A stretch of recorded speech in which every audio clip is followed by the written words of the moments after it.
Dan kali ini kita akan bicara tentang outlook dari gold yang terbenam di bawah level 2000, tapi dia tidak terlalu dalam juga karena dia tetap tertahan di level yang persis kita tandai 1980-an dan ternyata juga ditutup dengan rebound. Masalahnya adalah apakah ini kesempatan untuk dia kembali naik di atas level 2000 dan bertahan selama itu, atau justru akan kembali dibenamkan. So, kita akan lihat dari beberapa technical termasuk juga pound sterling yang agak meragukan apakah dia akan turun atau justru siap-siap rebound. Ya, berikut ini grafik daily XAU USD atau gold. Kalau kita perbesar, Anda bisa perhatikan di sini candlestick justru menunjukkan ya bentuknya adalah doji yang kategorinya adalah hammer. Jadi kalau misalkan kita perhatikan di sini dengan kondisi hammer karena tail yang bawah lebih panjang daripada tail atas, maka itulah sinyal ada kemungkinan potensinya siap berbalik naik. Tapi apakah betul seperti demikian? Semua ini tergantung dari level resisten kemarin, yaitu level high di 2014. Apakah dia mampu mendekati atau setidaknya ditutup di atas itu? Kalau ternyata mampu, berarti candlestick putih atau warna white candle itu akan kemungkinan muncul, sehingga kemungkinan besok hari kita bisa dapat kesempatan kembali untuk setidaknya tes ke area 2020. Nah, tapi masalahnya kalau misalkan gagal dan terutama di malam hari terjadi lagi sentimen negatif, maka hati-hati dengan penurunan di bawah level 1990. Ya, kita taruh saja dengan patokan level terendah kemarin adalah 1981. But guess what?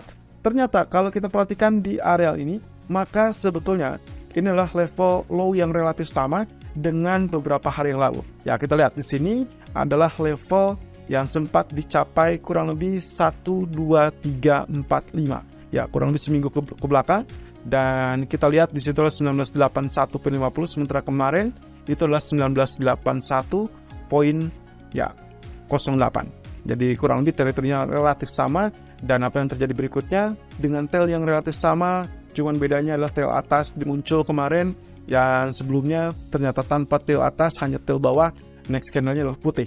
Nah, apakah mungkin dengan sesimpel itu kita akan lihat candle putih juga ditutup untuk hari ini?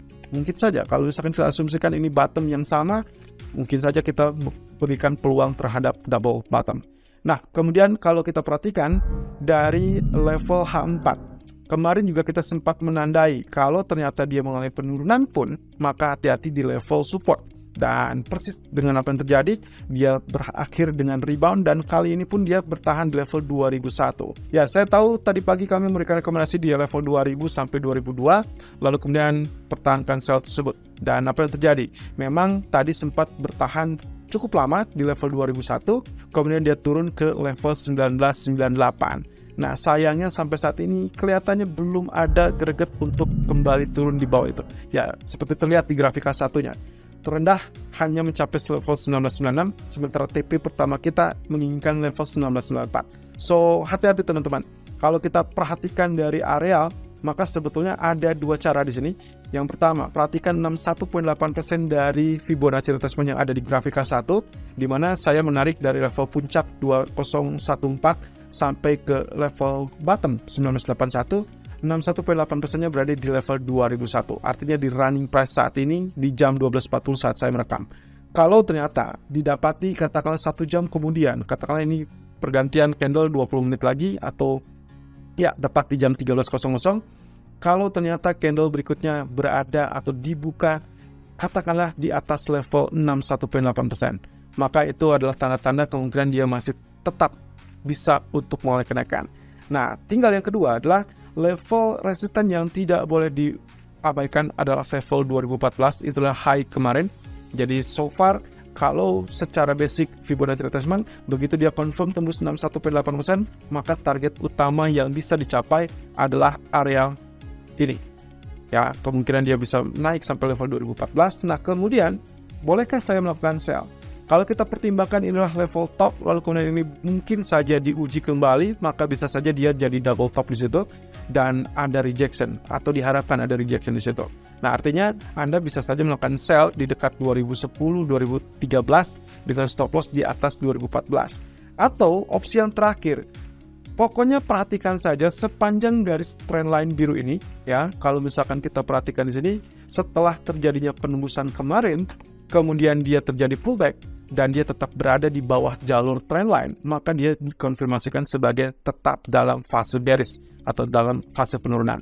Itu artinya, kalaupun misalkan nantinya dia terjadi kenaikan, katakanlah sampai zona ini, yang terpenting selama dia tidak tembus di atas level garis trendline, maka Anda masih boleh diperkenankan lakukan sell. Itu kurang lebih catatannya, tapi yang terbaik tetap gunakan stop loss di atas area trendline tersebut, karena itulah yang akan menjaga kita dari kemungkinan terburuk, karena bisa saja sewaktu-waktu emas bisa bangkit, apalagi dengan ditunjukkan dengan area candlestick yang ditunjukkan di daily chart tadi, dengan kemungkinan ini adalah hammer, lalu kemudian ada bottom yang sama di level 1981, bukan mustahil dia ditutup dengan bullish candle untuk hari ini.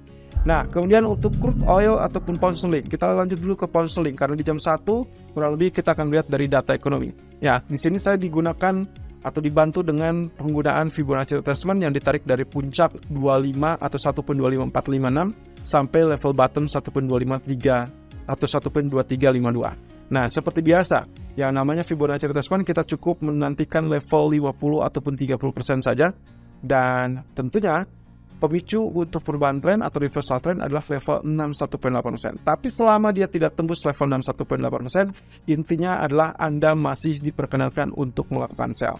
So, Anda bisa lakukan sell di dekat 382% atau di dekat 50% atau mendekati level 61.8%. Kemudian, ya, yang terpenting adalah prinsipnya tadi. Selama dia tidak tembus area 61.8%, Anda masih tetap bisa lakukan sell. Stop loss-nya idealnya adalah di atas 61.8%. Hal ini tentunya terkait dengan candlestick daily chart. Sebetulnya dia masih tetap dalam fase bearish, tapi lagi-lagi mirip dengan apa yang terjadi terhadap gold, di mana kondisinya kalau kita tarik di sini sebetulnya ini cukup dekat dengan bottom, dan itu berarti cukup dekat dengan support. Walaupun candlestick di candle bagian ini kita hanya melihatnya sebagai hammer, sementara di sini bukan hammer melainkan shooting star atau inverse hammer, ya, inverted hammer. Mendekati support, inverted hammer berarti ada peluang untuk juga terjadinya rebound. Tapi dengan catatan teman-teman, yang terpenting bagi pound sterling adalah selama dia tidak tembus di atas level 1.2440-an atau 1.2460-an, saya rasa dia tetap dalam fase bearish. Dan yang terpenting lagi, double top. Bagaimana dengan nasibnya double top? Semua itu akan terjadi dan confirm kalau dia berhasil tembus level terendah ataupun neckline yang ada di 1.23 4 bulan. Ya, jadi selama dia tidak tembus, hati-hati, masih ada peluang untuk terjadinya rebound. Kemudian kita beralih ke grafik dari crude oil, di mana posisinya tertahan di zona yang kita harapkan.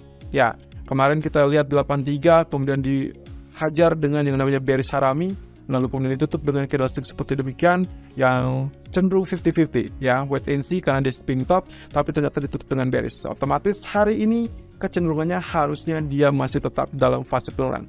Apalagi dengan data ekonomi dari China tadi kelihatannya kurang memberikan gairah yang cukup meyakinkan. Jadi kemungkinan kita masih tetap bisa mengincar area sell, ya, kecuali ada perubahan terhadap pergerakan US dollar. Nanti kita akan intip sedikit dengan pergerakan US dollarnya, dan intinya di grafik H4 saya pindahkan Fibonacci retracement-nya yang semula puncaknya ada di level ini, ya, kurang lebih 8176, saya pindahkan ke level 8352, puncak terakhir, ya. Dan kalau kita percil, Anda bisa lihat di sini pergerakannya unik sekali, di mana gap yang kita tetap jadikan PR utama ini belum ditutupi. Jadi hati-hati, kita masih punya keyakinan bahwa suatu saat dia akan menutupi gap, jadi kemungkinan dia bisa sampai ke level 76 kembali. Kalaupun misalkan itu yang terjadi, saya rasa masih cukup banyak waktu. Dan yang terpenting adalah, ya, polanya saya menyoroti area ini teman-teman. Jadi kalau misalkan teman-teman lihat, dia sebetulnya mengikuti alur yang saya harapkan dia akan bergerak seperti demikian, lalu kemudian nantinya diakhiri dengan pola bottoming out ataupun penurunan yang terakhir, barulah nanti kita harapkan rebound di dekat 61.8%. So, untuk Anda yang prefer untuk lakukan buy, saya lebih menyarankan Anda untuk lakukan buy setelah Anda melihat level penurunan di level 78 atau di level 76.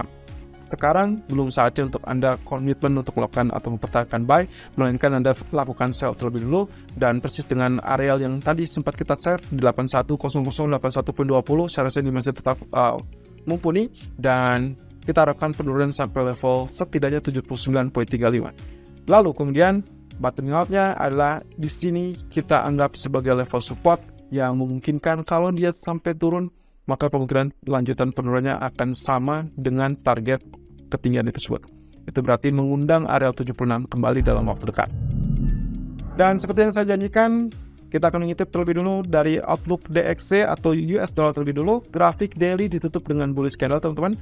Jadi ini ada rebound dan juga saya rasa didukung juga dengan kondisi MACD ya. Dia rebound, tapi kita tidak berharap dia naik ke lantai tinggi di atas 103. Jadi sebetulnya secara keseluruhan dia memang dalam jalur rebound dari tren penurunan. Nah, di grafik H4-nya kelihatannya juga hal yang sama. Dia sudah tembus di atas level hitam atau trendline hitam, tapi seperti Anda lihat dia sedikit koreksi, kemudian dia siap untuk mengalami kenaikan. Jadi intinya adalah koreksi terbatas, kemudian dia mengalami kenaikan, dan nantinya di area tersebut kita berharap disinilah terjadinya pertahanan yang cukup ampuh, sehingga kita bisa mengharapkan barulah nanti muncul tekanan kembali. Ya, saya rasa itu yang akan menjadi trigger ataupun pemicu. Semuanya akan bergantung dengan data ekonomi nanti malam, walaupun datanya hanya data tingkat 2.